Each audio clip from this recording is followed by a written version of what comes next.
Shazam YouTube. Today I'll be drawing Vito Corleone from the first Godfather movie. The actor who played Vito is Marlon Brando, who played profound and impactful roles during his career. So, let's get to the story, right? My earliest memory of drawing is when I drew this blue, it was like blue scribbles on a piece of paper, right, back in pre-K, and I got in trouble from the teacher. Blue happens to be my favorite color all these years later. When I was 5, I was very fond of coloring books and drawing on the walls in the family home. I was a badass little kid. My family, realizing this, gave me paper to draw on instead. Later on that year, my older brother put me on to what YouTube was. This was back around 2009, so YouTube was real cutting edge and new. I was so enchanted by the fact you could look up anything and everything on YouTube, so I looked up how to draw tutorials. Back then, I was obsessed with Ben 10, Ed, and Eddie, and Spider-Man.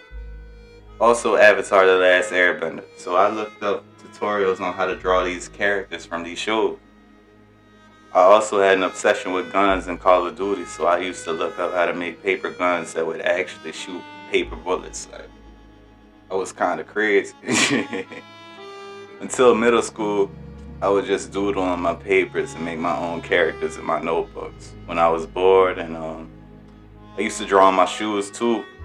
Man, my cousin gave me his Nike Dunk collection, and this was around like 2015. So they were only popular around skaters. So me being ignorant of their future value, I would destroy them with my art.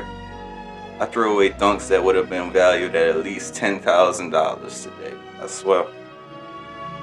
In 6th grade, my teachers noticed I was drawing all the time, so they put me into Gifted with Arts, the program.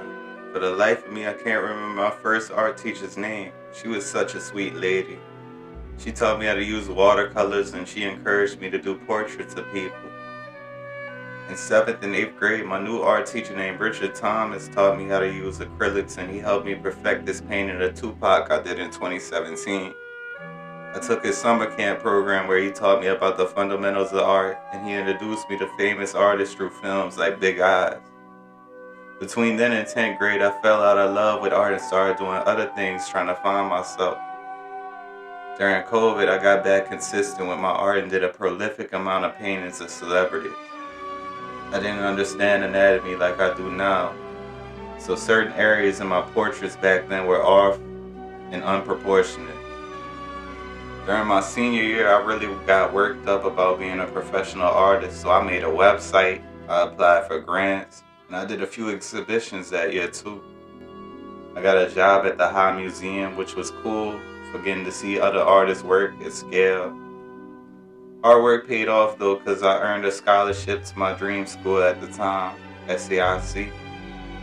Then when I got to Chicago, the school messed up my financial aid, so I had to make a choice, and I chose this smaller school called the American Academy of Art. So at the American Academy of Art, I had 2 professors, both were dickheads, fuck them. Although I didn't like my professors, they taught me how to get my proportions right in my drawings. I got introduced to various famous alumni, Gil Evergreen, Joyce Ballantyne, and Howard Turpin. And just a caveat for this school was the school Kanye West dropped out. Give it up for Ye, man. Ye the GOAT. Now, although I said I got introduced to these alumni, I didn't get introduced to them in a traditional way. I had to read up about them because they're all deceased at this point in time. But I also learned to draw from various books by certain illustrators, like Andrew Loomis was one. What's the other one's name? George Bridgman, who taught Andrew Loomis. Currently, I've been expanding my creative horizons at Columbia College, Chicago. I'm thankful I got in there. And tell me if you enjoy my story time, how I learned to draw. I kept it all authentic, 100. So like and subscribe, share the video, do what you do. Hey, look at that finished product. It's epically beautiful.